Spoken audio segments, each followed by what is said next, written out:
It's her turn. If you don't agree, well, you're racist. Team Kamala is furious that other big Democrat names always get brought up whenever Dems talk about who should replace Joe Biden. For example, Bill Maher is calling on California Governor Gavin Newsom to run against Donald Trump. They can't stand talk like that. Watch this. There's a long list of Democrats: Kamala Harris, Gavin Newsom, Gretchen Whitmer. The list goes on and on. If you pick a white man over Kamala Harris, black women, I can tell you this: we're gonna walk away. We're gonna blow the party up. If you pick the black woman, where you gonna walk away to, Ariva?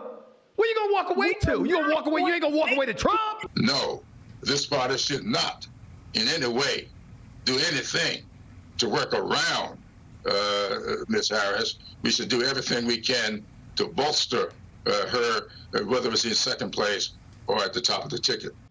Well, they may have a point. New CNN polling is giving Kamala a lifeline. She's the only candidate who comes within striking distance of Trump. 2 points.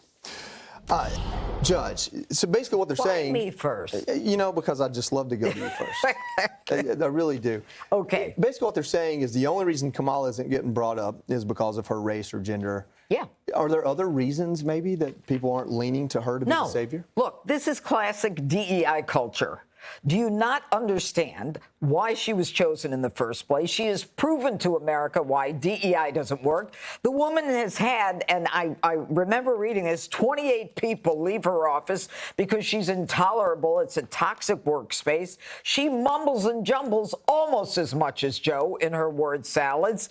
She's always laughing. You wonder why she's laughing. I won't even go there. But, you know, she was in charge of the border. She was in charge of several other things. I don't know what she does all day. She has a lid on her days. This woman does not deserve to be president, but I'll tell you what, or VP, which is what we heard.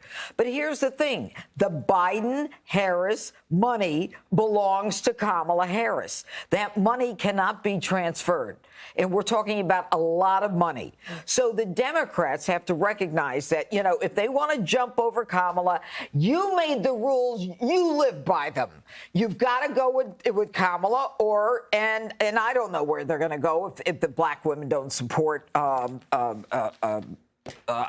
white candidate for president. Or the question is simply, you know, will they say, well, Gavin, you can run, and Kamala, you could be vice president. Or Kamala will put you on the Supreme Court. But here's the thing. I think the money decides all of it. You know, maybe call their bluff. See what happens. Richard? She is polling better than Biden against Trump in a CNN poll. Are Democrats just racist, or are they misogynist, or are they what are they? I'm just curious. Hold on a second. Now, Judge, I do like you a lot, but I have to disagree with you. I think after that debate we saw on Thursday, Kamala Harris did ABC, NBC, CBS, PCP. Hold on, let's not be rude. But what we saw was she didn't jumble her words at all. She was actually very artful in her defense of the defense of the president. Okay. Quite the bar. And I think she was so artful that when CNN just did the poll that Joey talked about, she is not only within striking distance, she's in a statistical tie with former President Trump. And listen, I do think that the media gives her a rough deal. I don't know why that is, but let's talk about what she has done since she's been the vice president, because the media doesn't talk about it enough. When she became the vice president, there's only three states in the United States that extended postpartum Medicaid coverage past 12 months to women. Because of Kamala's work, now 46 states extend postpartum coverage. How come I'm not hearing that from her? Because the media is not reporting it. And she said it a number of times. She said it when she sat down with Sherry Shepard. She said it when she sat down with Mav Carter. She said it and she says it in all of her interviews. The media is not covering that. Beyond that, she's been one of the leading voices and leading the effort to counterbalance China in how they're influencing the developing world. China has spent millions of dollars in the continent of Africa. Kamala Harris has been the sharp edge in America's foreign policy in countering that. She's invested. Are you serious? I'm very serious. I could tell you about her record directly. She's delivered over $100 million in aid to Africa. She's been on a trip. What about America? Yeah. But that's part, if we're going to counterbalance How about China. the border? If we're going to counterbalance China, we do that by how we do our foreign and how we do our foreign policy. And she's been the leading edge. She's been leading. Well, Greg, if Richard's right, obviously right. Kamala is not the shadow president. Somebody else is. Is this a DEI going awry? I mean, why is she in the position she's in, and why is she being overlooked? She's being overlooked because she didn't earn it. She was the least popular candidate in the primaries of 2020, and there were a lot of people involved. So there's a sense that, as what happens with DEI, unfortunately, even if you are qualified, people are skeptical how you got there. For bureaucrats, it's really easy to hire for diversity and equity. All you got to do is look at them, hire them, you get promoted. But it's hard and almost impossible to fire that hire if they're a disaster, because then lawyers get involved and they call you racist. And when you've established no expectation for competence, and all it is race and gender, you don't really push that person to do well. She didn't have to really do anything but show up and smile, and that's the problem. So what do you replace her with? It's got to be like a one-to-one move. You can't do a straight white male. In identity poker, that's like trying to beat a royal flush with a 2 and a 3. So if you can't find a Kamala replacement, you're screwed. And with DEI hiring, in which demand exceeds supply, always. That's just the way it is. You're not going to find another Kamala. Now, somebody suggested Gretchen Whitmer. Maybe she could show up at the August convention.